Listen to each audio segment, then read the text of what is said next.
Well, yeah, my life thing just went on. Welcome back to Her Fantasy Football. Just us three sisters. I can't stop thinking about fantasy football and winning. Sorry, this is our first live recording show on Google Plus and YouTube, so you're going to have to bear with us here. But thank you so much for listening again. You can check us out on iTunes and give us 5 stars and a nice review, please. You can also contact us on Twitter at HerFantasyFB. And check out our new website. We've been working hard on it, HerFantasyFootball.com. Subscribe to us so you don't miss our rankings and fun blog posts. I'm your host, Courtney Kirby. And I'm Ashley Williams. And I'm Brandon Lee. Hey, it's almost June and teams are forming. OTA starting up. The draft is over, and as many of you know, all 3 of us were there this year. It was awesome. So fun. So fun. It was a blast cheering and booing, but most of all, meeting others in fantasy football and some of our friends that listen to the show. Yeah. I was only there for a day, which is really, 2 days. Only one day the draft was really sad. But it was so much fun, and we were there for the Manziel craziness. Wow. Which I think a lot of people think that people were cheering for Manziel at the draft. I did not get that impression. No. It was very much people cheered because he wasn't drafted each pick. That was my favorite part. Was just the collective energy of complete strangers hating on one person for no good reason. In particular, a woman that was sitting behind us. Oh, she was fast. I swear she was on the internet trying to Google every fact about Manziel not being drafted. Yep. She was like, boom. She was so happy. I think she was there with like her son. Yeah, he was way more chill than she was. Oh yeah, whatever. He was like comatose. He's like, whatever, I'm at the draft, and she's like, Johnny Manziel, I fed him, devil. I can't even remember. Wasn't she a Giants fan? Maybe it was a team that was clearly not going to draft. Clearly not in the Manziel. She had no investment in this at all. I didn't even know that she was cheering for a team. I thought she was strictly there to boo Manziel. That's what I thought. Which wouldn't surprise me with the line that we had to sit through Wednesday. I think it was just Johnny football craziness is why it was so intense this year. But nevertheless, it was fun. We got in. I would say my biggest memory is that all the experts that we talked to love Johnny Manziel. Love. I mean, you would think that he's like one of the greatest athletes to enter the league. I mean, they just were like, no, you don't understand. He's amazing. But all the fans, literally, we didn't find a pro Johnny Manziel person. Did you? I don't remember talking to anyone that liked him in the entire Radio City Music Hall. No, I can't recall anyone that did like him.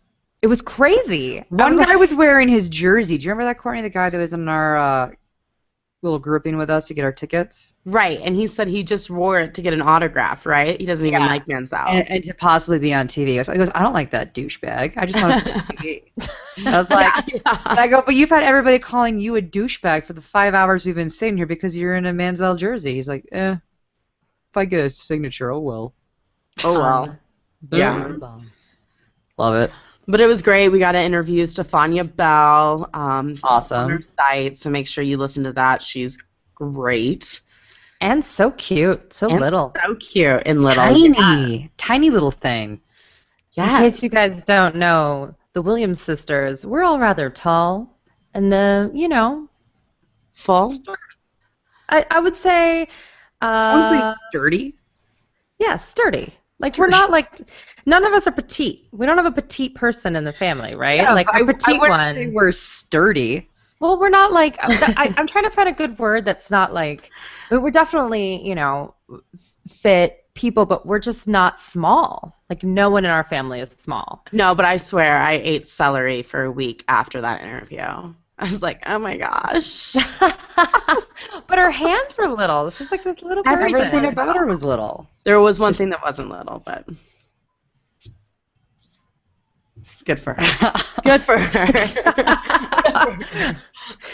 Oh my goodness. Another reason why she was just awesome. She was so cool. And we got to hang out with Adam Rank, which was great, from the NFL Network. Yep. Hopefully we'll be Nice guy. with him soon and get that up on our site. He was fabulous. I met Stank, which was so cool. Yeah, I couldn't even like spit out his name when I met him. He was the only person I was like gun shy with. Our parents were so jazzed because of the green chili he makes that he sells at Costco. Yes. I tried to find it at Costco. We don't have it in New York. Maybe that's just a Colorado thing. Are you serious? It's really good green chili, actually. And gluten-free. And gluten-free. And gluten-free. Is there green chili that's not gluten-free? I guess it's probably everything that's not gluten-free. There's some seasonings that aren't gluten-free that they can put in there that would make it not gluten-free. Or they thicken it with flour. We just need to really Google Elizabeth Hasselbeck about this. She'll know. She'll know. Let's call her. She knows. Let's call her. Speed dial. But we met some people that we contact with on Twitter a lot as well, or we didn't meet them. Brandon met them on Saturday. Yes, Julie Bueller. Yes, so sorry. Yeah, and the Pro Football Guru, you guys. It's like just so fun to meet people and to just know that like they're great. And if you go to profootballguru.com, you can check out all of his work. And then we have Bueller's Day Off, which is actually Julie Bueller's radio show. She's a primetime sports radio host in California. That's Love it. Amazing. So she's really busy right now because the Clippers are in trouble. Say what? I've heard no news about the Clippers. I'm sure no one's heard about the Clippers. This is a fantasy football show, but there's a problem in California. And it only gets worse. And it's not just the Oakland Raiders. It's not just the Raiders. So. Oh, crazy. Well, it was a lot of fun. So if you haven't gone there, it's like the one free thing that the NFL does. So I suggest doing it. Do it and up. You know what? Her fantasy football would not be the same if we did not start off our show with more money, more problems. Yeah. Shoulder move. Oh, yeah. Oh, yeah. So many problems. So we'll start off with kind of, I don't want to say happy note, because somebody tearing their ACL is not a happy note, but it's definitely the least dramatic of all of them. So Sean Lee of the Dallas Cowboys, knee busted on the first day of OTAs. You hate to see that. That's a big bummer. We also have the Ray Rice press conference. Very interesting, apologizing. I'm trying to remember the words that he used. Oh, he says, failure is not getting knocked down. It's what you do when you get back up. Yeah. You just got in trouble for literally physically knocking your wife down. Girlfriend at the time. Maybe different word choice. And he also never apologized to her for hitting her in the press conference. Apologized to everybody else, but never said I'm sorry to his wife. She said sorry to him, but not vice versa. It was bananas. It was one of the worst PR things I've ever seen in my life. And you know what? The league needs to start taking a stand on this because there are more female fans now, and we're kind of done with violence against women. I'm just done with it. I'm done. I'm not going to draft Ray Rice. I'm just not going to do it. And frankly, if Jameis Winston becomes a Bronco, I won't watch the games. And I know that sounds crazy, and I've been a lifelong fan, but I'm done. I just, especially these blatant on-video things. We have to, it's like, that's okay, but Michael Sam might be a distraction because of who he dates. I just, pick a distraction, people. If you're against distractions, that's okay, but getting arrested for beating up your girlfriend should be a distraction. At minimum, like it should just be a distraction. I don't understand, and it's on video, so it's not even like he said, she said, or innocent until proven guilty kind of stuff. I'm a little bit miffed at the fact that just people let it go. It's just... Well, Brandon's not going to draft him, and many other people aren't going to draft him. Therefore, You might get him for a good value late in the draft, people. I'm just saying. Late. He had a bad year last year. Looking for the silver lining out of a lose-lose situation. Hey, we want the NFL to change the rules and what they do, but until they don't. The funny part is he had notes on his cell phone that he was referring to, and I'm like, who wrote these notes for him that didn't put in an apology to his wife? It's crazy. Well, he's not sorry. He's not sorry. Well, who knows? I'm surprised she agreed to do this press conference. That's the weirdest part. She's just sitting right there next to him. It was a very weird scene. Everybody was weirded out by it. It was not kosher at any point. Yeah, so. Everyone's acknowledged what a weird, awkward press conference that was. Yes. What is also interesting is T.J. Ward tried to bring his own booze into a full nude strip club, and then when he asked the bartender for a mug, and when the bartender told him he couldn't bring his own booze in, he picked the mug up and chucked it at the bartender. Female. Got arrested for that one. Yeah. Another woman. Man. This show is not starting on the right foot for me. Well, let's hop on over. Subscribe to Xanax so much more frequently than they are. I'm just saying, just take a chill pill, relax. I mean, T.J. Ward didn't need any more alcohol in him. Well, I'm no connoisseur of the nudie clubs, but I'm pretty sure you've never been allowed to bring booze in. Rule number 1. Ever. Ever. I mean, you can't bring booze into a bar. Why would you think you could bring booze in to where you see naked ladies? It may actually be even rule number 1 above no touching. It's literally rule number 1. Yeah, probably. That's how they make their money. And for our new listeners, we usually don't hate on men, love women kind of thing. No, this is just what's in the NFL news, people. We don't write it. We're not there. It's just what it is this week. Sorry. So we'll end on a non-man-hating note of Mr. Manziel and Gronkowski going to Vegas. Why anyone cares, I'm not sure. Apparently, this is a big deal. You can't go to Vegas. Everyone's like, tear them apart. I don't get it. The only thing that I care about is why weren't the girls in those photos naked? You know? Like, they clearly didn't get the T.J. Ward memo that, hey. Nope. They learned nothing from Harry. No. Come on. Come on. You guys are, professional football players. But what I don't understand is, I kind of liked Manziel's approach. He's like, yeah, who cares? If it doesn't affect my play and I'm not in the middle of OTAs and I go to Vegas with some buddies, why do you care?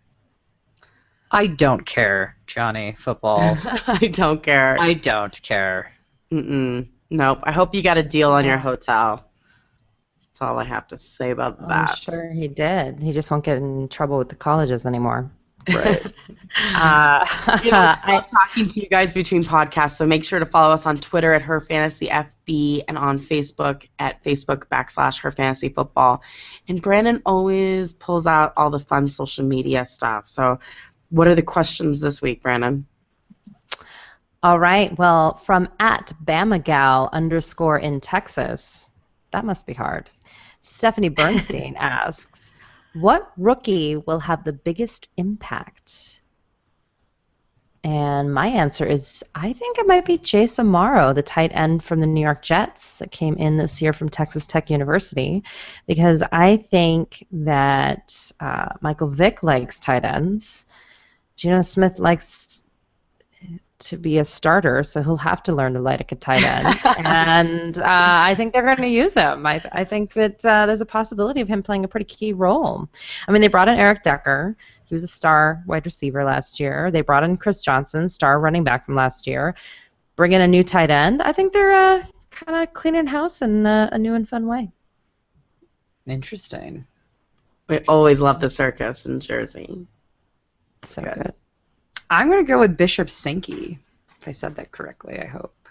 Yeah. He's a running back drafted by the Tennessee Titans. I don't think he's the best running back per se there. It's not that he's not good, But he's just the lucky one that got drafted by the Titans, who have no running back. So they've got Sean Green, who's proven to be pretty useless over the last few years. So he's basically going to roll in the starting role. So, I mean, he's really the only running back that's kind of guaranteed on a silver platter a starting role. So I think that's kind of why I think he will have pretty large impact out of the rookies.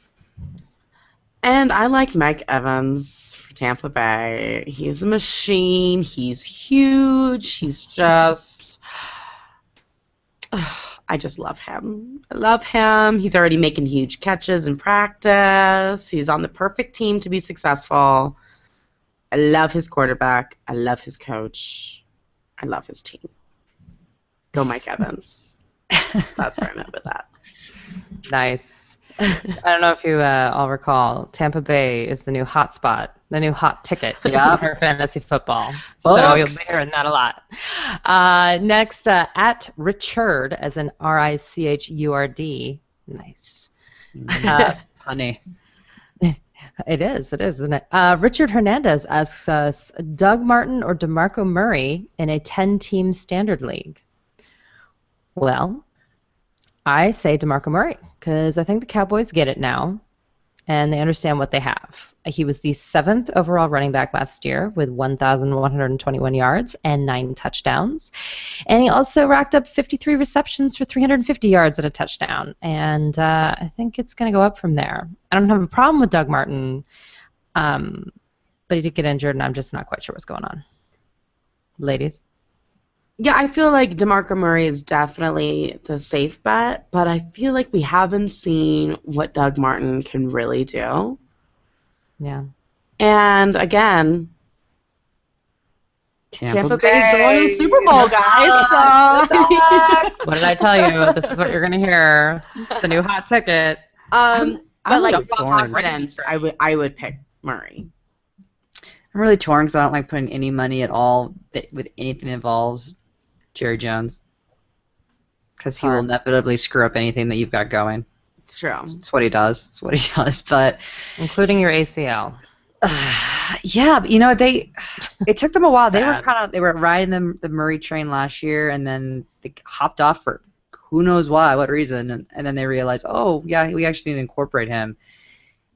He can catch. He's a rusher. He can do it all. So I think the safe bet would be Murray. But kind of with Courtney too, that I don't think we've seen all we can see from Doug Martin, and I'm intrigued with Lovie Smith being there, what that might do, opening up the game plan for him. Neither one's a bad choice. All right, and then at the Jason Neal, he asks, "Why are y'all so good at what you do?" Because we're women.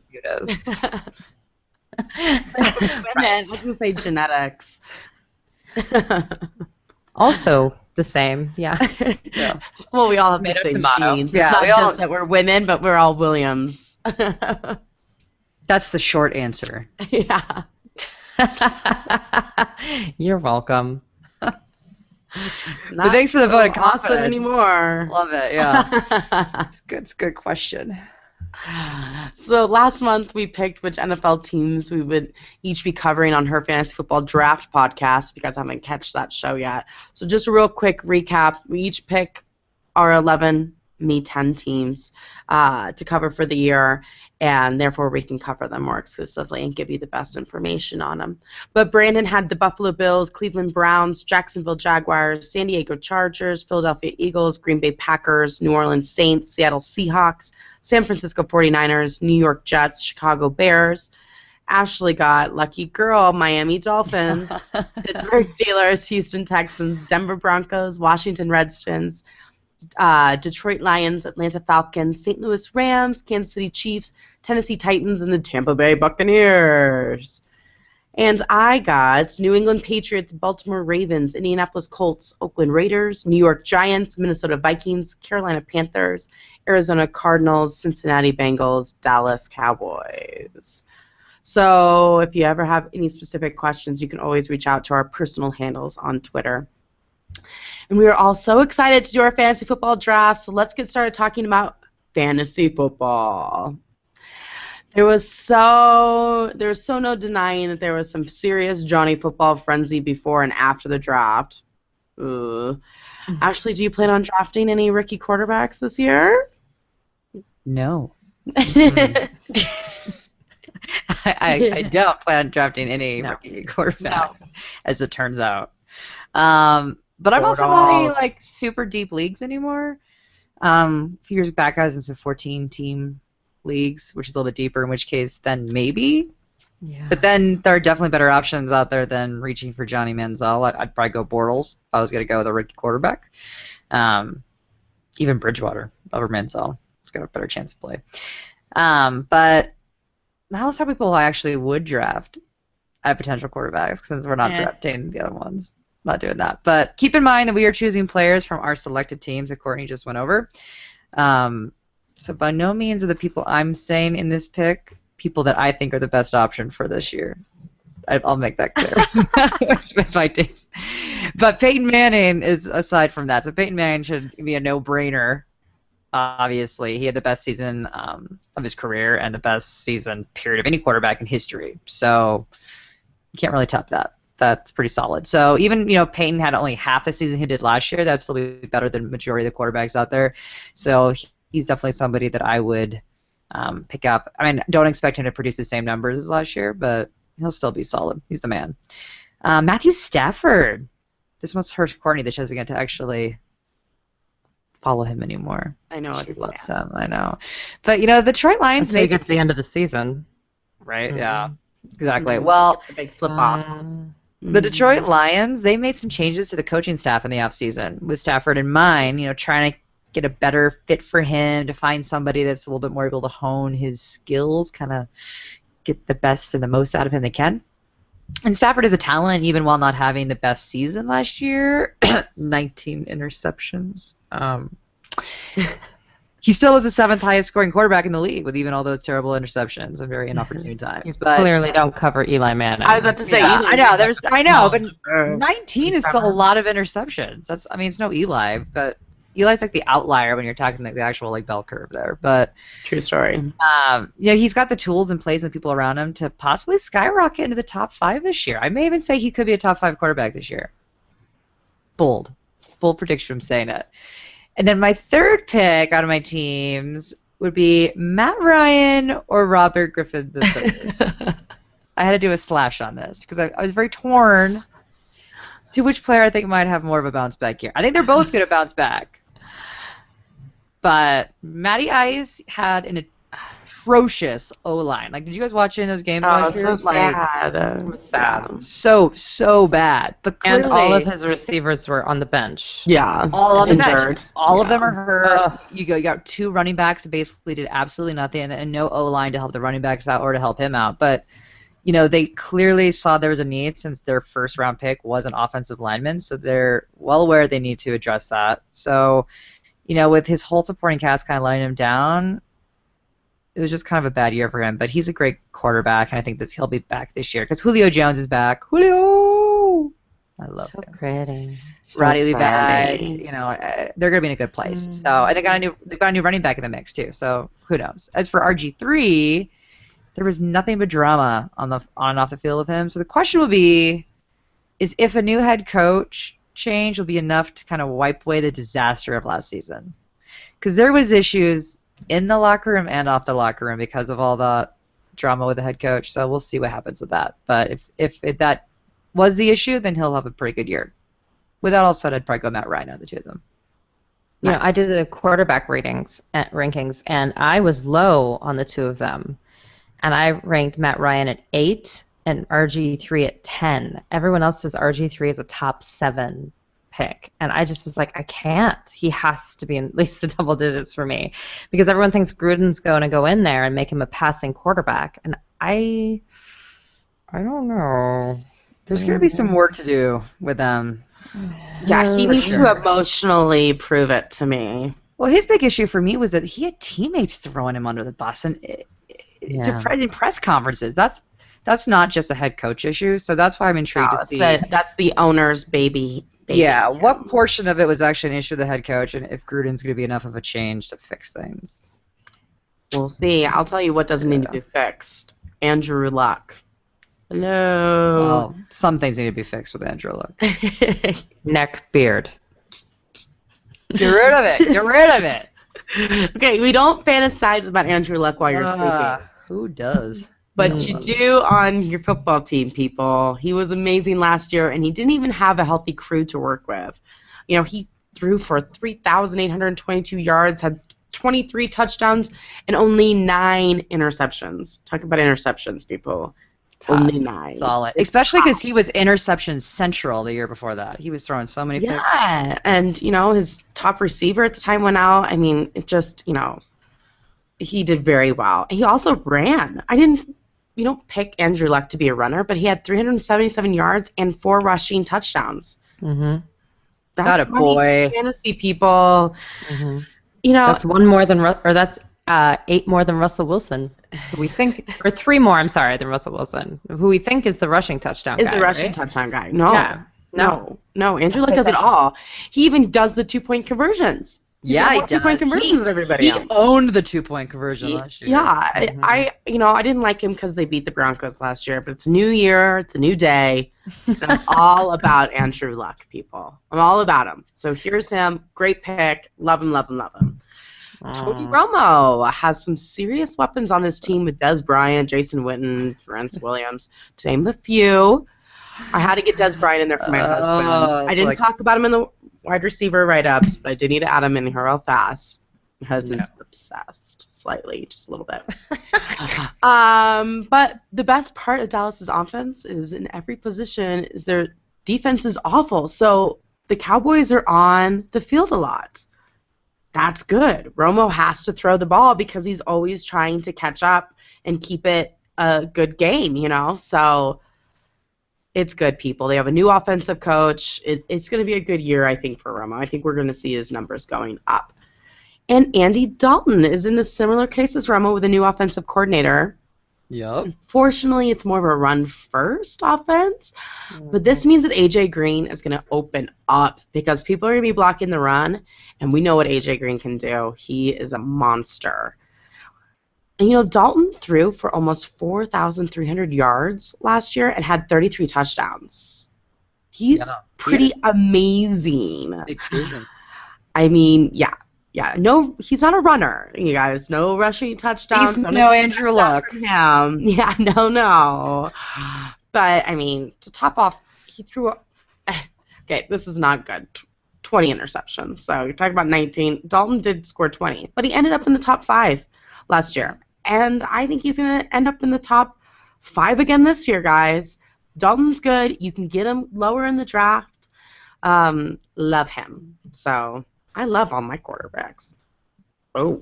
Yeah, people really dropped Dalton in their rankings big time. Yeah. And I kind of was like, I'd like to see, well, because of this whole new offensive coordinator situation, right. And people think that Cincinnati, like, are on the brink of being done with him, which is interesting. But just for everyone who loves rushing quarterbacks, Peyton Manning had negative 31 rushing yards last year. I can't ever talk about quarterbacks without bringing that up. Just putting that out there. Negative 31. Negative. That's impressive. So breaks records everywhere, people. Breaks records everywhere. I don't even know how he accrued that. Literally. There's just sacks? Did he literally not run at all? And those are just sack numbers? I'm not even quite sure. Anyway, Cleveland. Oh. Yeah. So we got all these new teams, right? So I was like, I want to learn all about my teams. I'm going to be this really good fantasy football analyst. And this is going to be fantastic. So I typed in the name of each team into the Google search bar just to see what popped up.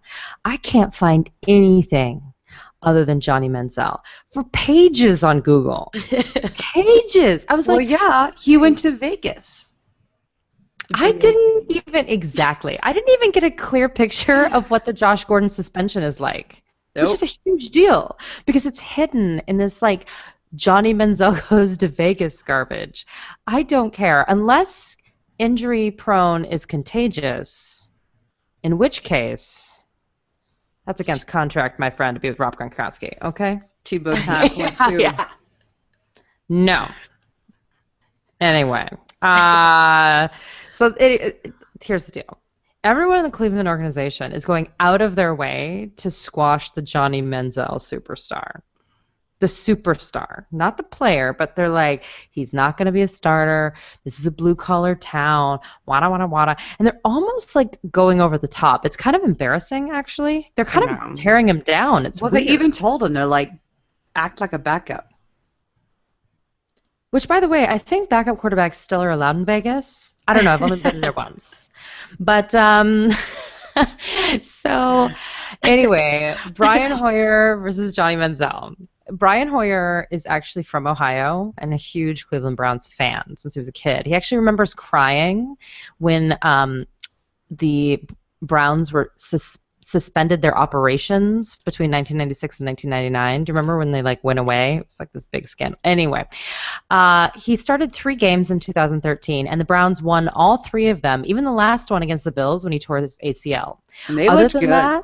And they looked good. Other than that, the Browns were 1-12. That's not good. Nope. Listen, no one thinks he's the next coming of Peyton Manning. They just don't think that. But he does know how to run an offense. And Johnny Manziel's fine. I don't have any problems with him, and I don't care about Vegas at all. And he did pass for 4,114 yards and 37 touchdowns at Texas A&M. Now, it's cheating because in college you play against high school teams. Literally, I can't with the blowouts. Sometimes. It's a tough time. But the whole situation feels wrong. So anyway, I ranked Johnny Manziel 28. I do think Brian Hoyer is going to be a starter, but I smell the Kyle Orton, Tim Tebow problem, and I just feel like Manziel is probably worth more than Hoyer because I think Hoyer will go out mid-season for him, whether it be fans or the press or just craziness. I think it's going to be hard on Hoyer.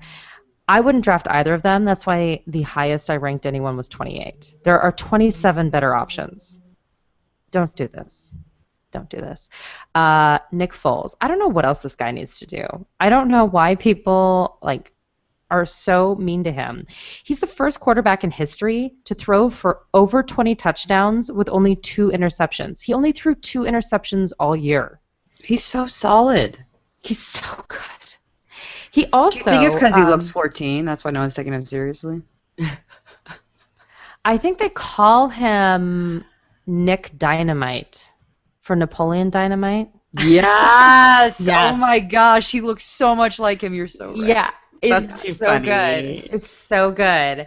And actually he threw a perfect game against the Oakland Raiders last year. I don't know if you guys remember that. Remember he tied with 7 touchdowns with Peyton Manning? I can't even focus. I keep thinking Nick Dynamite. It's hilarious. It's so good. It's so good. You guys, I'm doing a mock draft right now with a bunch of fantasy experts. No one's even talking about Nick Foles. We're in round 4.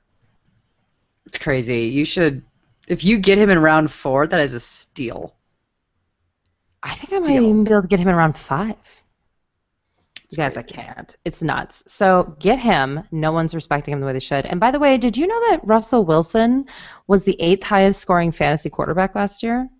He snuck in like the last. Yeah, I know because I did that ranking. Yeah, he snuck in the last 2 weeks. But prior to that, he was below the top 10, literally till the last few weeks this season.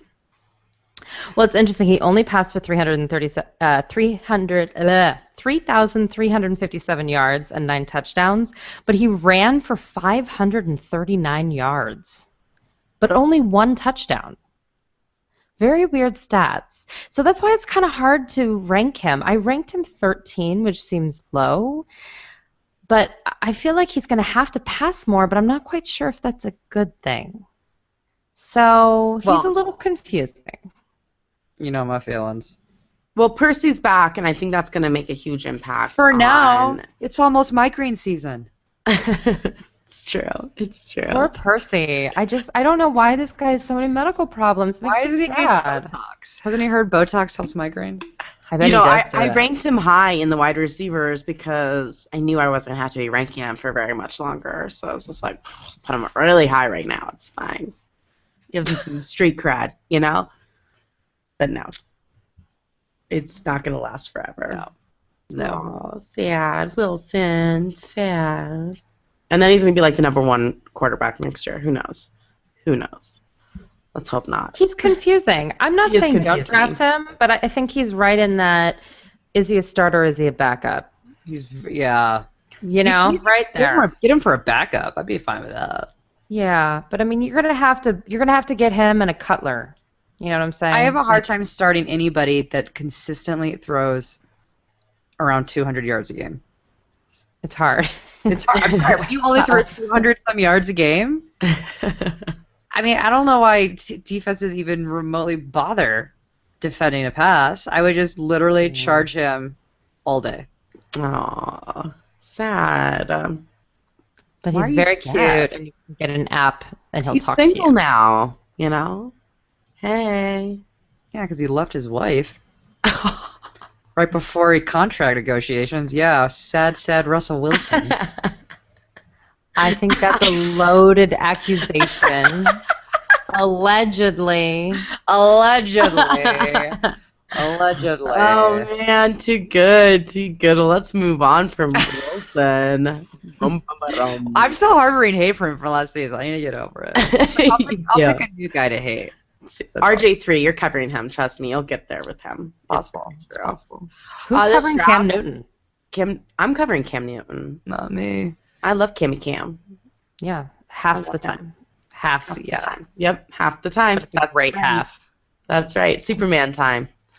The draft was filled with very, very talented wide receivers, and the league is already filled with very, very talented wide receivers. So it's fun to draft wide receivers. There's a lot of options, people. A lot. Brandon, who are some of your favorites this year?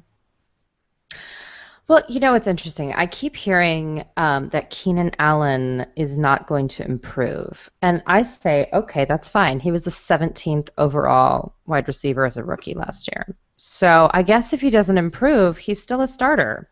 Thanks. Keenan Allen, San Diego, he was the only guy there. The only, yeah. I mean, other than like Eddie Royal at the very beginning of the season, and then he dropped off. Royal, and then there was Vincent Brown, who ended as the 87th receiver. So this guy literally was the only person people had to defend, and he was still the 17th highest receiver in the whole league. And Gates, that's true. That's true. And now they have Ladarius Green, and there's a little, tight end controversy going on there. But, yeah, so he was a rookie last year, and I love him. He had 71 receptions for over 1,000 yards and 8 touchdowns. I have nothing bad to say. And then this year, Malcolm Floyd is back, and I actually think that's going to be better for him. Now, I think he'll probably stay in the 17 range, which, once again, great. Call me. Yeah. I don't have any problems. But I think what it'll do is it'll open up the field, right? So now they need to also defend Malcolm Floyd. He did get cleared from his neck injury from last year that took him out. And so Good. I think it's on the up and up for him. And I'm into him. And then, I don't know. I mean, we didn't even rank anyone else from San Diego. No. Why would we? Yeah. So it's like, I'm excited for him. I think it's going to be really fun. Someone else that I'm kind of excited about is Cecil Shorts. Now, stay with me.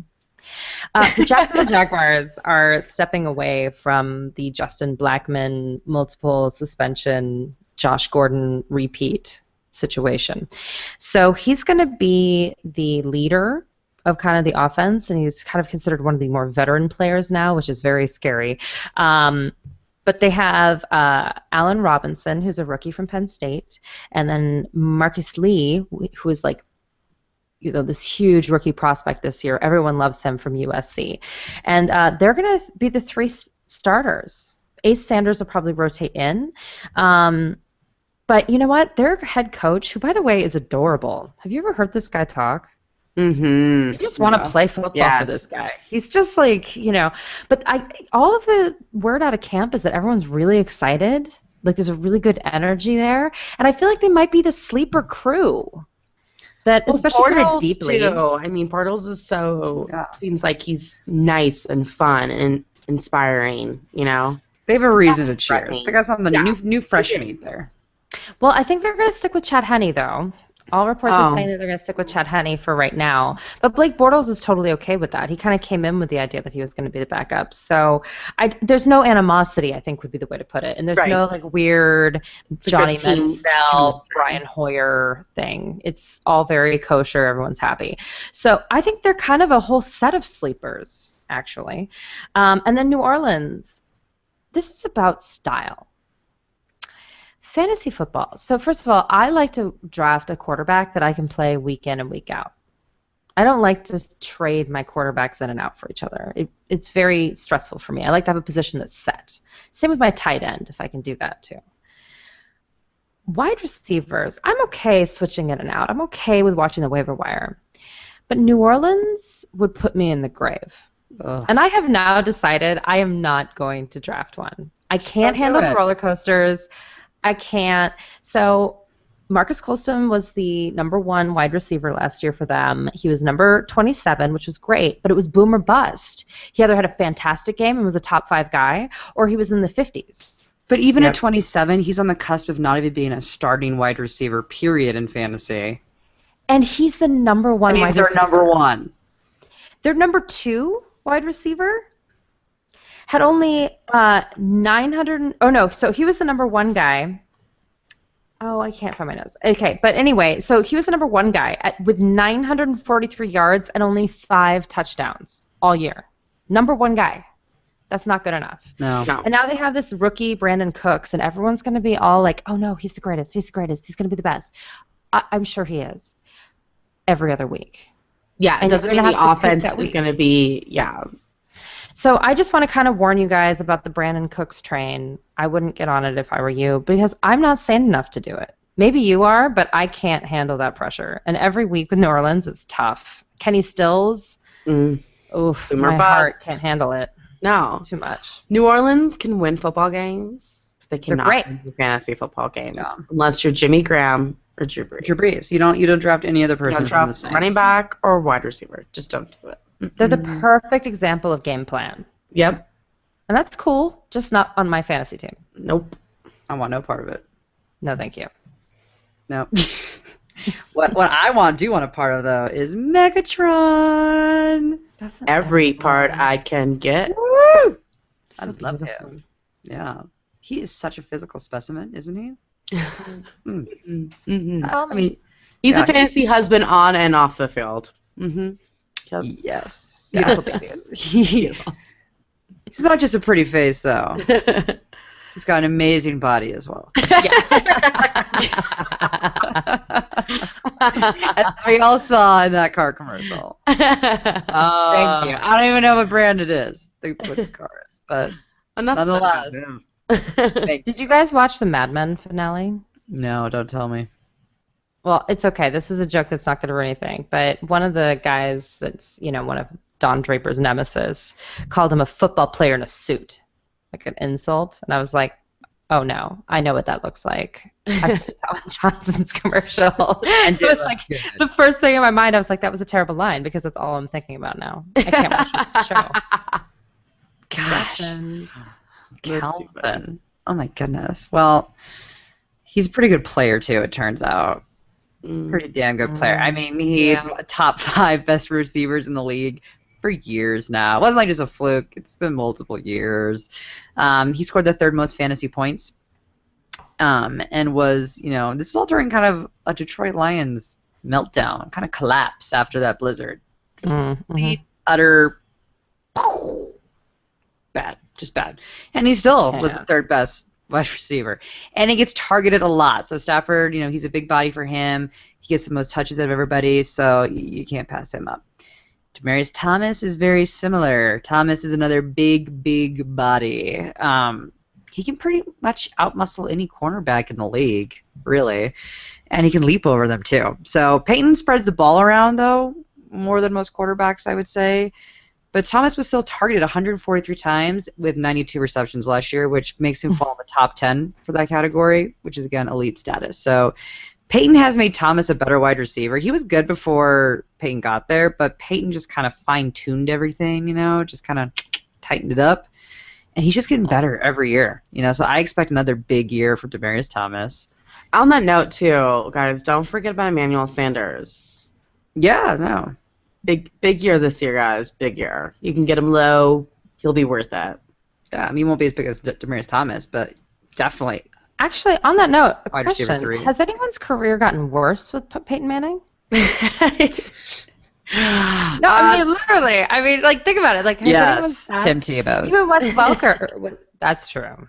Wes Welker's stats were great. He just was out for a couple games, and he was still, what, at number 17? Yeah. All the Broncos wide receivers. I just had to pick one. I didn't want to make my whole section about the Denver wide receivers. I could have, but I thought it'd make me a little too much of a homer. So instead, I'll talk about Antonio Brown. But he kind of flew under the radar in terms of being considered one of the elite wide receivers last year. You know what I mean? Not mine. Like, don't get me wrong. Like, people knew he was good, but he wasn't mentioned in the same. He wasn't mentioned in the same breadth of like Demaryius Thomas, AJ Green, Josh Gordon. But he had a season worthy of it. You know? Yeah, he did. And it might surprise you and your husband, Courtney, but he had more targets and more receptions and more yards than Dez Bryant. Wow. Who I guarantee will be drafted higher than Brown in most leagues this year. This guy is good, and he's going to be good this year as well. He's a solid pick. So I like Brown. He flies under the radar a little bit, but Brown's a good pick. Yeah, who doesn't fly under the radar? AJ Green. How could he? He is a machine and a very confident pick in your 2014 draft, people. Little leapster. Green machine. Green machine. Yeah. Yeah. I'm drinking one of those. I feel like recycling. Yeah. And going to the restroom. What? After this green machine, like a green machine smoothie. Oh, I've never had that. You guys have clearly not. No, I've had it. They're good. I wasn't thinking the bathroom route with AJ Green. I was thinking recycle. Like I like to hey-ho again, but Brennan. It's compost. Sisters. She thinks compost, and I think hey-ho. Well, I'm thinking draft AJ Green, so that's where I'm at. Still. So you're thinking? Yeah, he had over 1,400 yards and 11 touchdowns. You know, he is just awesome. I don't need to tell you. He gets lots and lots of targets. He is awesome. 180 targets last year. 180. It's crazy. Love him. Now, I think he only completed 98 of them. But that's beside the point. They're going to go towards him. So but he gets thrown a lot of those really hard to catch balls, like the crazy one-handers too. Like he's one of those players they just throw it up and hope hope for the best. He's a Calvin Johnson in that aspect, absolutely. So how many of those Andy Dalton interceptions were of those incompletes? I'm gonna guess we might 18 of the 20, maybe. Yeah. I'm just gonna put that out there. Probably. Oh, Dalton. Dalton. Aw. Another one is T.Y. Hilton. I mean, he was a bit of the unknown last year. I'm telling you. And now with Reggie Wayne coming back and not being just a decoy, I'm liking him. What, you guys don't like him? I don't. But I had him on my team last year. Like he would get one huge 30-point game, and then he'd get 3 points for 4 weeks in a row. Yeah, I think it's just gonna be different this year. Everybody's healthy. He is a boomer bust player a little bit. He does make big plays more so than he does touchdowns, which can be frustrating because he can get all of his points in the fourth quarter, and that's scary. But I feel like he's gonna be in the top 25 wide receiver this year. I like him. I'm on the Colts bandwagon, guys. Don't listen to last year's show. Yeah, it's like you try to make things with Peter Hamlin here. Someone's on the Bengals Colts bandwagon, and I'm not quite sure I have tickets. Well, when you're covering the Ravens, Oakland people, you gotta pick your poison. Yeah, exactly. I only have so much to deal with. But Oakland has Schaub. Exactly. That's why. Notice how he wasn't mentioned in quarterbacks. It's true. It's very true. We need to ask if he's taking house guests. Don't give out your address, Shaw.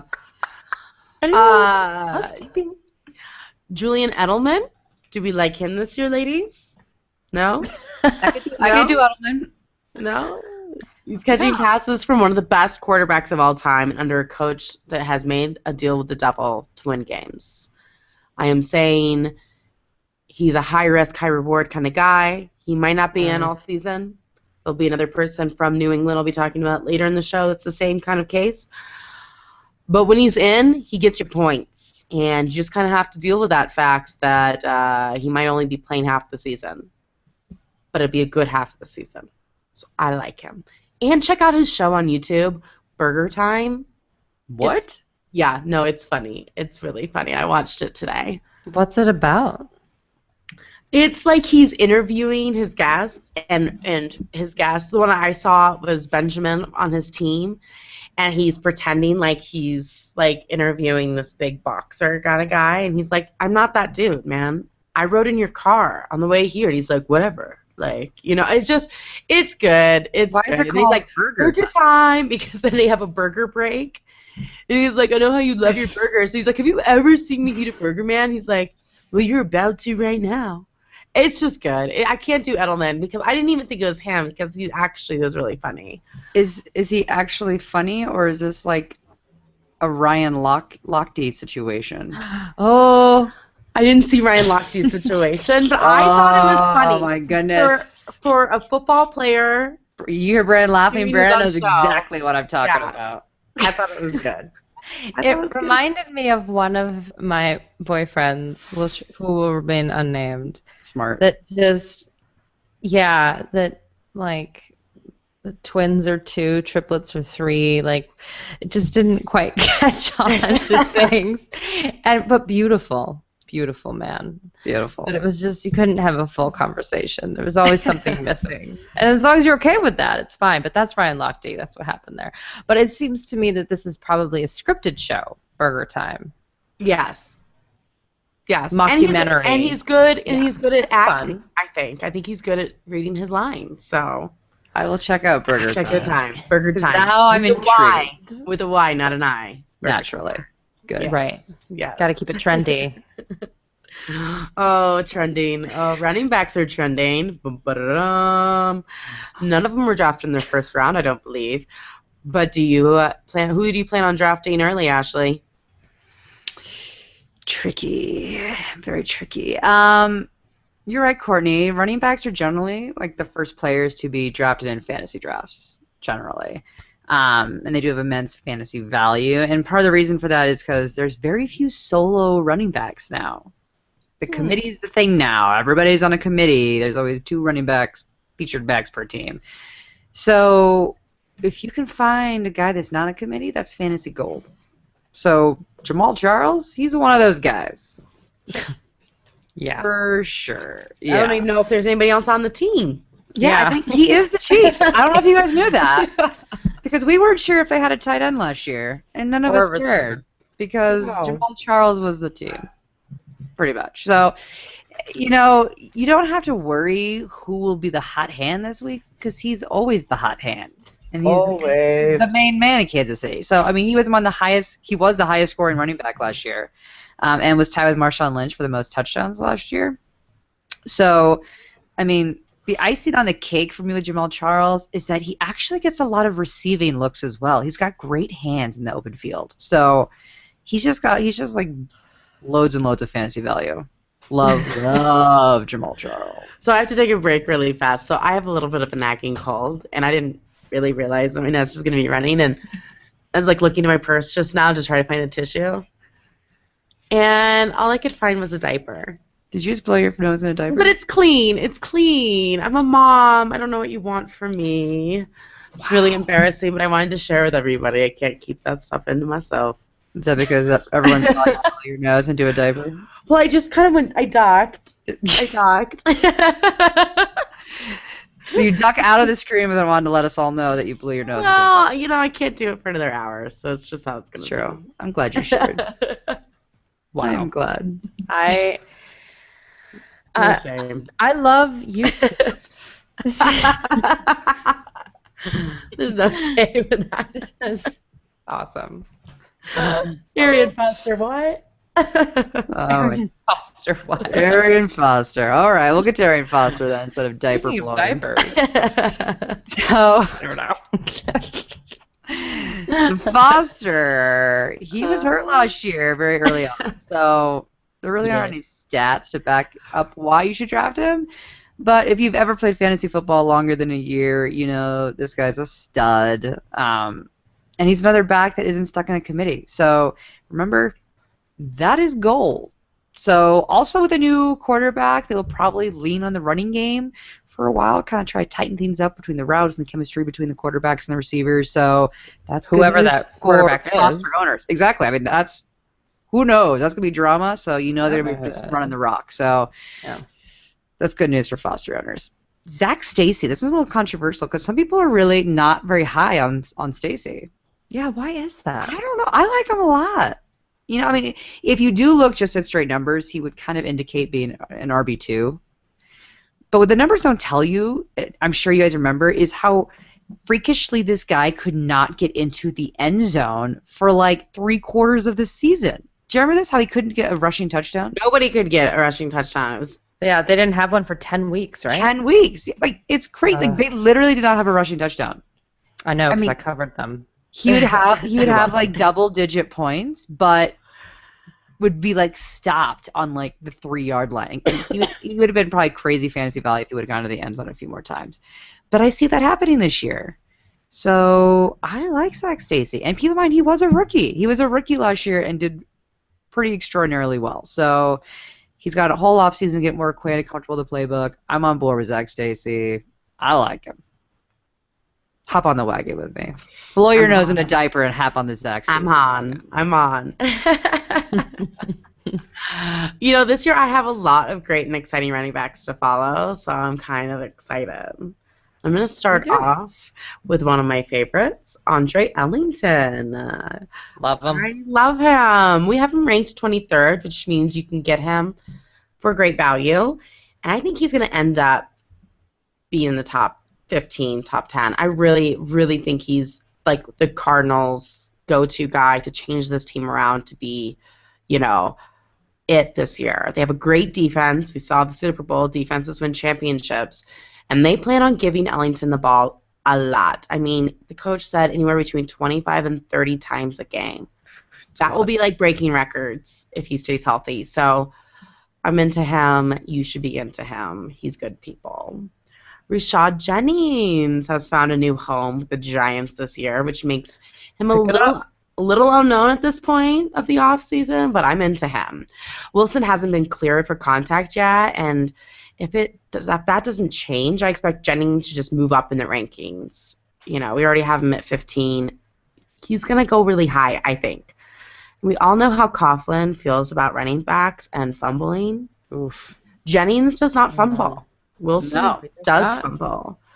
So with Jennings, the only thing that's negative is we're going to miss the angry face of Coughlin when they fumble the ball. I love that face. We all love that face. It's the reason to watch the Giants. It is. However, Eli's still playing for them, right? It's true. We'll still get some angry Coughlin. Eli's going to have more of a bounce-back year this year. Stop it. Yay, so exciting to watch. Brandon and I need to have a Russell Wilson, Eli Manning showdown. Yeah. Oh, it's not even close, dude. I agree. Russell Wilson's that bad. Oh, no. So bad. So bad. Oh, amazing. Let's see here. What is bad? Oakland Raiders. But they've got some pickups this year. We already mentioned Schaub, which, you know, Schaub. But they also picked up MJD. So we have MJD and McFadden now sharing the ball, fighting for the starting position. I'm not exactly sure. What that means for you in a fantasy football sense is that I wouldn't draft one without the other. Because you don't know who is going to end up starting. You don't know who's going to end up getting injured. Maybe McFadden. Probably McFadden. It's true. Yeah. Probably McFadden. Guaranteed McFadden. Which means when McFadden goes out game 6, MJD's value is going to go up. MJD is from that area, and he's always been a Raiders fan. So I'm hoping that will encourage him to, like, move a little faster, put a little pep in his step, and prove everybody who didn't pick him up in free agency that he still has gas in the tank. So I think you can get him for a good value, and I do suggest possibly picking him up. I'm not against little MJD, and again, I would pick up McFadden as well late in the draft. Saying only if you handicap yourself with McFadden. I would say handicap yourself. I would take both. Or handcuff, not handicap. Handcuff. That's me. Yeah. Well, you are kind of handicapping yourself if you do. With both of them. So it is kind of. Your golf game is terrible. It wasn't that big of a slip, actually. It was kind of. You might as well handcuff yourself. Yeah. So we'll see how the Oakland Raiders turn out this year. It'll be an exciting team to watch, or not too exciting. So we'll see.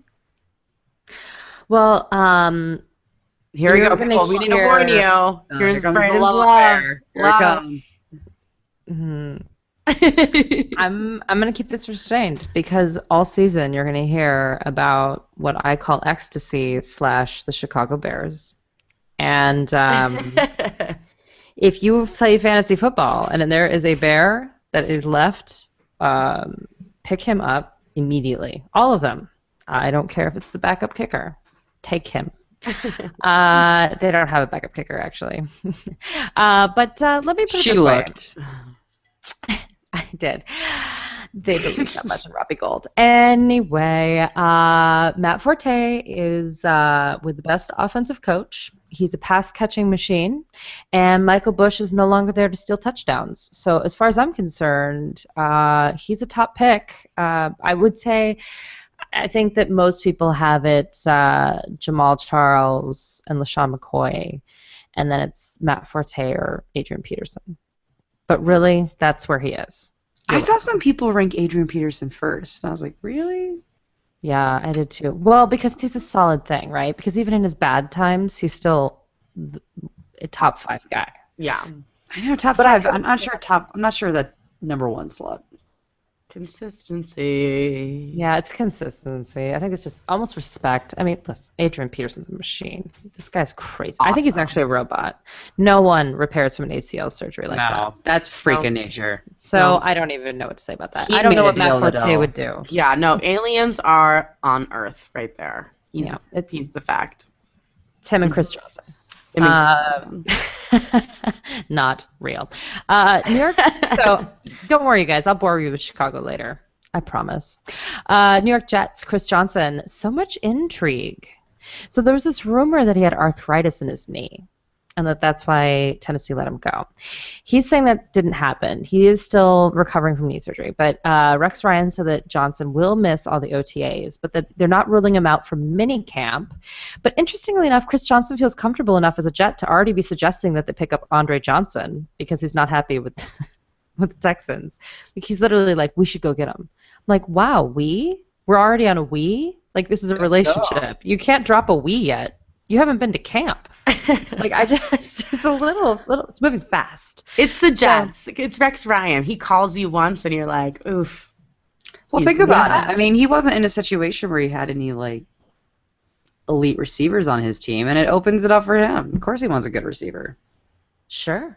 I mean, they did get Decker, and I think Decker's better than what people are saying he is, which is sad. But, listen, so last year was his down year, and he was the 9th highest scoring running back on the year. Okay? So with 1,077 yards, 6 touchdowns, 42 receptions for 345 yards, and 4 touchdowns. Now, here's the thing. His competition is Chris Ivory. He was number 37 last year. More interestingly, he only caught 2 receptions for 10 yards. Different kind of back. Let's put it that way. So if Chris Johnson can get healthy, he's a steal. If he doesn't get healthy, he will bust. Just don't watch him. He's another Jordan Cameron, right, where half of his points come from one play where he runs 90 yards down the field. So you're stressing for 3 quarters because he's got no points for you. It's true, but I had him last year and I was very happy. So. Yeah, he really did bounce back last year. So, I mean, good luck for your recovery, man. We need you. I like him. Good for the Jets for picking him up. I like it. I do too. I like the whole thing. I like everything the Jets are doing right now. San Francisco, Frank Gore. Is he Superman? You guys, every year I feel like we have this story of, no, this year he's going to have less production. This year is his last year. And we talked about this with Stephania Bell, actually. And once again, it doesn't look like it, guys. He was the 13th highest scoring running back last year. Now, he only had 141 receiving yards. They may open up some plays to running backs with receiving, but he's 31, Frank Gore. But they have a ton of running backs on that team. A lot of running backs. It's ridiculous. So they drafted Carlos Hyde, who was a really kind of one of the star running backs that was available, right? And then they have Kendall Hunter and Marcus Lattimore and then LaMichael James. It's crazy. They've all supposedly been the heir apparent to Frank Gore, but Gore just keeps on chugging along. So I feel okay with it. I him. say draft him, and you're going to be able to get him at good value. But they're not getting rid of him. Bam. Tight ends. I feel like the tight ends is the position where you can get a sleeper, and it's not going to screw over your team. Because let's be honest, we only really expect 4 points from our tight ends, unless it's Jimmy Graham. Big week. Big week. 4 points. Who's it going to be in 2014, Brandon? Well, sad story. Jermichael Finley supposedly was going to take medical tests today in Green Bay. It was all over ESPN that he's going to try to get medical clearance and rejoin Green Bay. I don't know if you guys remember. He got knocked out and hospitalized. Really bad head injury. Well, he's yet to clear any medical tests, and I guess he decided not to take the medical clearance test today in Green Bay. So as of right now, he's still a free agent and not technically able to play. So what does that leave you? Well, there's this guy named Andrew Corliss. He didn't do all that much last year, but it was so weird because then also, Aaron Rodgers wasn't there for a big part of the year. It just was a weird year for Green Bay. So keep your eye on him and keep your eye on the Finley situation. I think there might be something going on there for sleepers. Cleveland. So Jordan Cameron. You were making Jordan Cameron jokes. But 3 tight ends caught over 80 passes last season. One was Jimmy Graham. He's just otherworldly, right? He's just the best. There's no doubt about it. One was Tony Gonzalez. He's retired. No can do. And the other was Jordan Cameron. Now, also a beautiful, beautiful man. Not ugly. No. Not ugly. But it's interesting. He caught all of those balls and he only had 7 touchdowns. The stud tight ends, which would be Julius Thomas, Vernon Davis, and Jimmy Graham, all had double-digit touchdowns. So if he can get to there, that's what I'm talking about. And if they have actual solid quarterback play, that was his downfall because him and Hoyer had great chemistry. Right. Who's back? Hoyer's the guy. But if he isn't, I still think that Johnny Football will use the tight end a lot. Short passes. I think it'll be really great for him. So anyway, I think he's a top 5 guy. Sorry. Cameron has all the potential in the world. So Yeah. So if he let you down last year, I'm not sorry. Sorry, not sorry. There you go. There you go. I love him. But again, he's just really pretty. But another one, like we said, you can't watch till the end of the game. Mm-hmm. It's heartbreaking. Julius Thomas, on the other hand, you can watch the whole game. The whole game. He had a standout year last year. I mean, being the 3rd highest scoring tight end. Love him. Yeah, no. I mean, and he's got the whole Orange Julius T-shirt. It's just too much fun. I don't even like Orange Julius's, but it's still fun. But I do love that Orange Julius always combined with a Dairy Queen because then I feel like I'm still partaking and then just get an Oreo Blizzard Extra Oreo. Same premises, right? It is. Yeah. I'm still supporting. Yeah, in a roundabout way. But he had double-digit touchdowns last year, like Brandon said, which is very hard to come by in the tight end position. And the Broncos spread the wealth around in the receiving core in general. So Julius was a favorite of Peyton's last year. So fingers crossed he's still loving him for the 2014 season. I think he'll do well. Don't necessarily expect the same exact numbers, but I think it'll be about the same. It'll be around there. I agree. And for me, Jordan Reed. So Reed showed so much potential last year. Like, so much, but he was very much cursed with the whole concussion situation last season, taking him out of action for quite a bit of the year. He just couldn't quite seem to get past his concussion test afterwards. So he was out a lot. But he should be good to go for the coming season. And he was a consistent target for RG3, who was struggling with making plays. And Reed was just kind of like a safe place for him, kind of that dink and dump situation. So I like him a lot. If he could stay healthy, I think he could be a top 5 tight end this year. New coach, new place for Reed. Let's see. It makes me think of that Stefania Bell interview that we did. She kind of scared me off of concussions. She was like, no, they build up. Like, she was very much like, that's not good. I was like, oh, okay.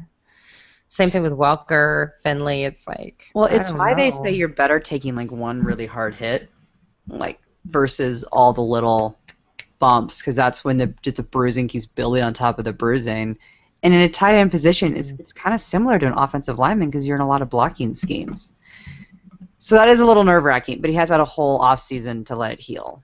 I think he just was in a situation where they were clearly struggling last year. A little bit of a rough season for the Redskins, and they count on him a lot. So I think you can feel okay about it for this season, though. Let's see if Washington can rebuild themselves. New coach. We'll see. My 2 tight ends are complete opposites to why you want to have them on your roster. Rob Gronkowski. He is the definition of high-risk, high-reward player. He's only going to be in half the season, people, but when he's in, he's a moneymaker. All right? Yes, he does get injured a lot, and yes, he parties a lot. But when what's that song? Shake your money maker like a... You know what I'm talking about? Yeah, Ashley, that's Gronk's tune. Good call. I bet he danced to that in Vegas. I bet he did. Hello. Good morning. Brandon had to play that song for me. I was like, I still have never heard this song, Brandon. I'm happy she played it for you. He's still recovering from ACL surgery, and he is not committed to being available for game 1, but he's still worth your pick.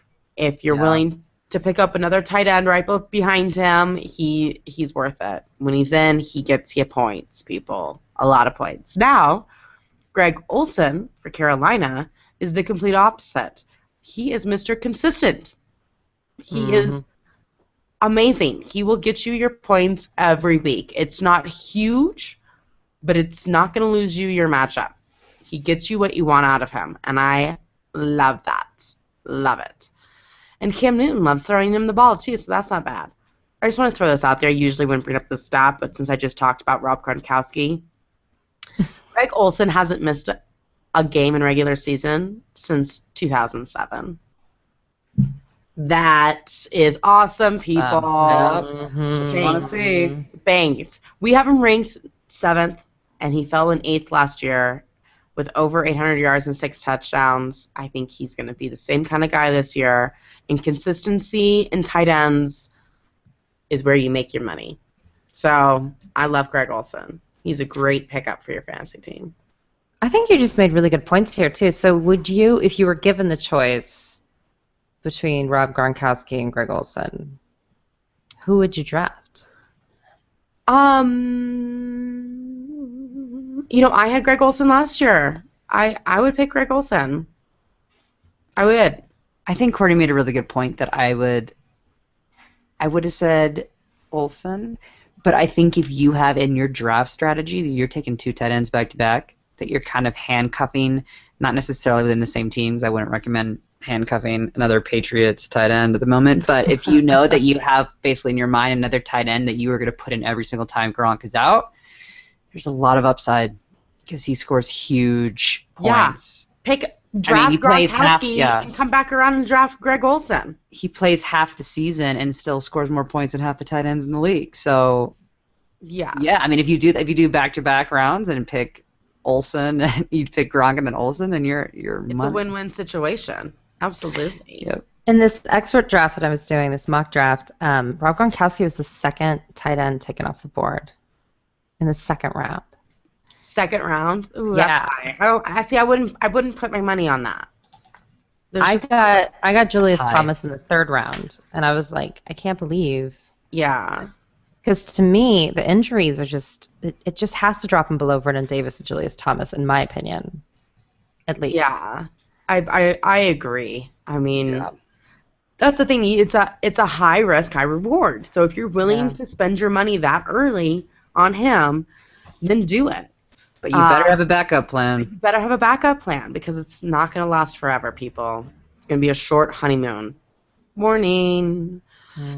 So after watching the very depressing Super Bowl for us in February, it reminded all of us why defense wins championships.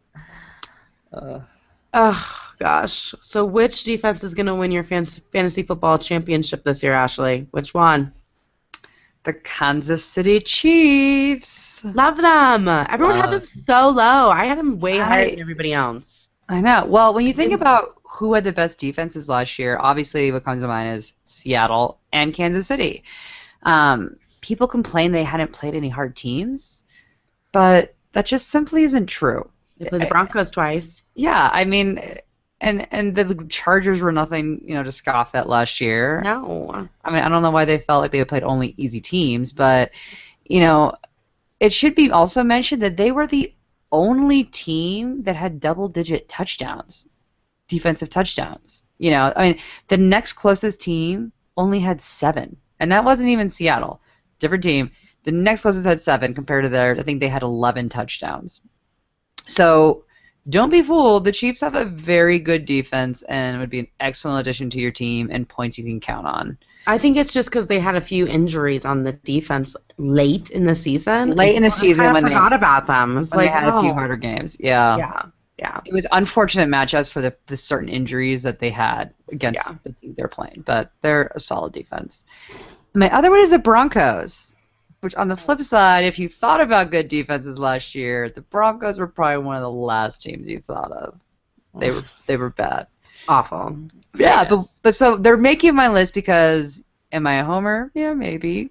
But it's also because the Broncos arguably were the most aggressive in free agency in terms of trying to strengthen their defense. I mean, they picked up some big names in Talib, Ward, Ware. I mean, they're kind of filling the holes where it needed to be filled, and they made some moves getting rid of Champ when it was time. So I think they could be a pretty solid defense this year. I really do. I think they got a shot. Keep them out of strippers. Well, that's a problem for the Broncos. Well, you can go into strippers. They just need to keep them out of strip clubs, Brandon. Right. Oh, yeah, that's true. What am I thinking? That's right. And don't give them a jug to throw at a woman. Yeah. How nice is that? It's not BYOB. It's not.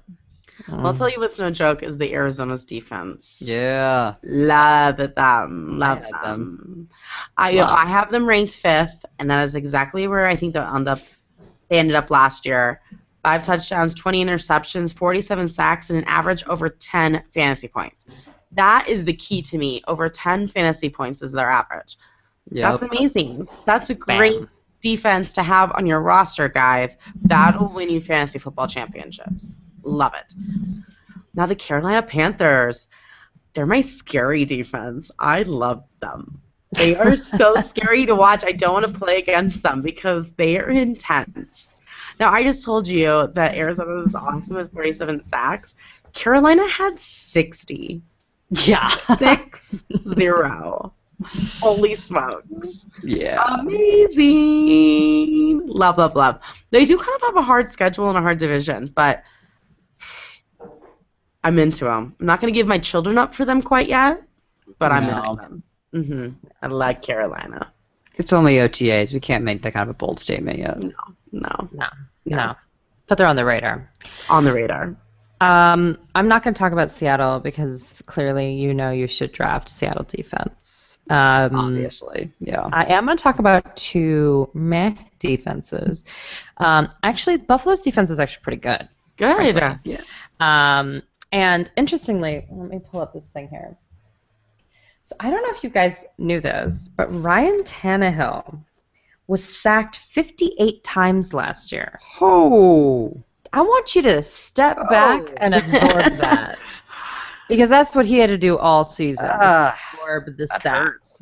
Ouch, right? I'm hurting too. So he can be sacked. Now, they have worked on their offensive line, but have they? Is it enough? So they're going to they play them twice a year. But the thing is, they're actually switching from a 3-4 to a 4-3 defense, and basically that's a difference in how the defensive ends versus the outside linebackers are used as far as like pass rushing is concerned. And so they have a new defensive coordinator, Jim Schwartz, and if you remember him from coaching the Lions, I'm a little nervous about this. But they have a really talented squad. 3 of their people went to the Pro Bowl last year, and it's pretty exciting. So I think Buffalo is like one of those years that one of those teams that I'm excited about like a year from now. Because I think last year I said 2 years from now, and I think I'm on the right path. It could be a good switch though from the 3-4 to the 4-3. Sometimes you just need that one little tweak. Yeah. I mean, it's a big tweak. It's a big tweak, but it's maybe Schwartz sees something different than the other coordinator. About as far as talent on his team and what their strengths are. Yeah. I mean, it's just that they have Mario Williams, and he's a defensive end, and it's just kind of like, what role are they going to have him play now? Are they going to move him to outside linebacker? It's a little weird, but anyway, I think it's going to be fine. It's going to be good. It's going to be great, but it's just something to watch out for. Whenever someone changes schemes, you got to be a little touch and go with them. But let them, I guess, sack poor little Tannehill. Whoa. 58. That just hurts, right? So bad. And in comparison, Peyton Manning was only sacked 18 times. He literally got sacked 40 more times in a season.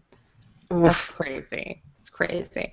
Also, Chicago. So Chicago was terrible last year. Awful, which is so weird. The Bears. And they're usually great. So good, usually. Right? It's just bad. It's bad. They tied for the least amount of sacks in the league at 31 with Jacksonville. Sad. Yeah. So, Jacksonville, come on, guys.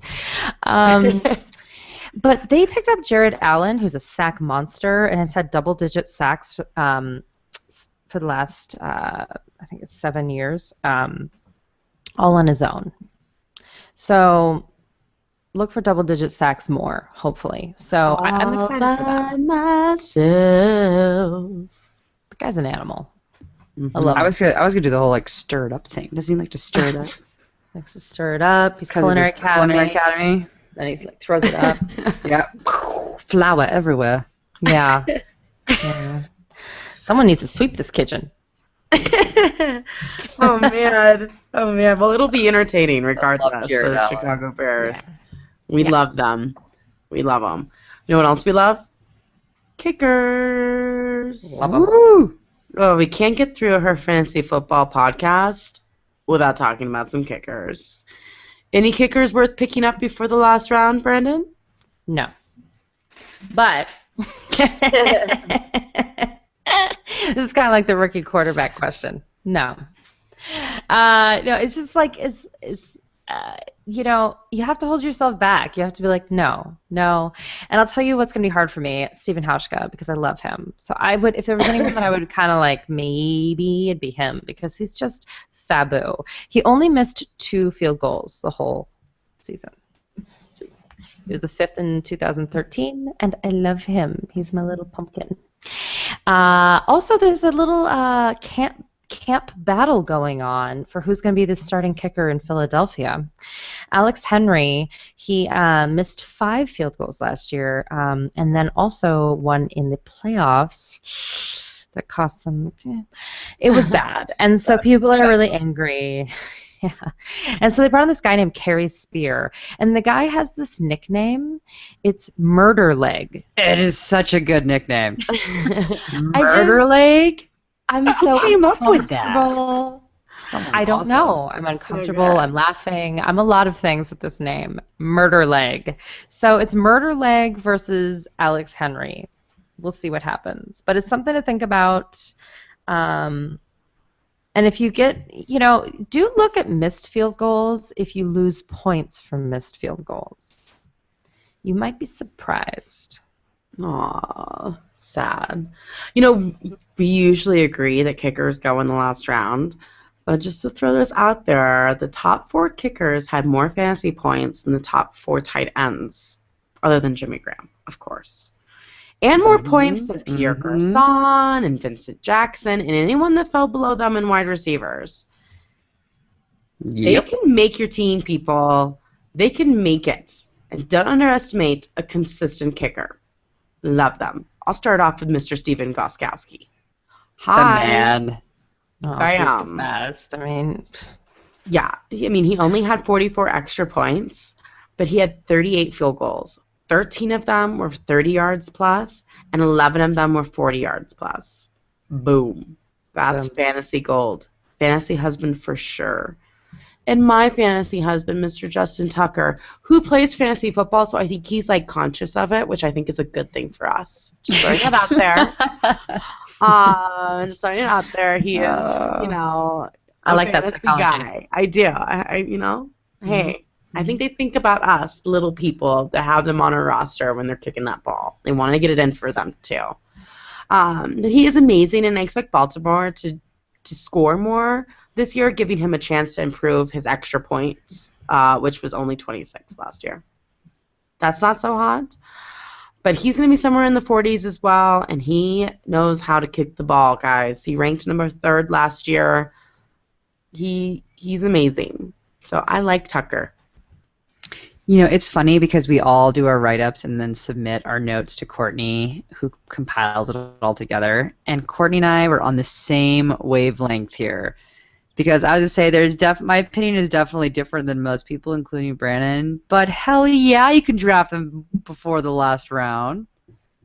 Absolutely. Yeah. Like Courtney, like I was saying, with like what Courtney's saying for those top 5 kickers. I mean,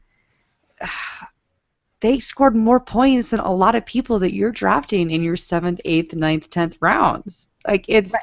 I mean, to prove my point, the top 5 kickers scored between 179 and 160 points, right? So Gostkowski was 169, and I can't remember who was 160, but that's your range for your top 5 kickers. Yeah. There were over 60 running backs that scored less points than the top 5 kickers. Yes. 60. On your team, people. On your team. Running backs like Zach Stacy. Zach Stacy scored like 157 points. Less than didn't play all 16 5 kickers. Danny Woodhead, who's another kind of person that people pick up in a flex position, also scored less points. Frank Gore scored less points than Steven Gostkowski. Say what you will about kickers, but these could be some of the most consistent points on your team. Points that, trust me, you're going to count on when your tight end decides that there's no need to play. Just saying. In fact, like Corey said, yeah. You know, Corey already talked about the tight end. So, with that said, the teams I cover, Matt Prater's the only one worth picking up. So, after my rant, the teams I picked, but he scored the 2nd most points of all the kickers last year, and also kicked the longest kick in history. So the kid clearly has a leg on him. One might even say a murder leg. You don't mean you said Matt Bryant. You don't mean Matt Bryant. So Matt Prater. Denver's kicker, right? I said Matt Prater. Oh, Prater. Okay. Yeah. All right. Matt Bryant is the one I said you can maybe consider if you're in a super deep league. He falls outside the top 10. I think he actually falls about 15th. Yeah. That'd be a bit of a stretch. You'd have to be, like, again, kind of a 14-team league. But the only good thing is that the Falcons should hopefully get in a bit more into the red zone, giving him more chances to actually put some points on the board. Because last year was really pitiful as far as them even working their way down the field. So he didn't have an opportunity to really kick much. But this year could be entirely different because you got Julio back, you got Roddy back, you got a whole other different running back in the mix. So possibly. Well, it's going to be an exciting 2014 regardless. It's going to be awesome. Your fantasy drafts are beginning, so hopefully our show got you in the mood for some draft day, baby. We're excited. We're ready. We don't draft until September. So we have some time. It's a ways away. But it's exciting. So check us out on iTunes and give us a 5-star rating, and hop over to our new website to subscribe for our updates and rankings. Until next time, no more faking it.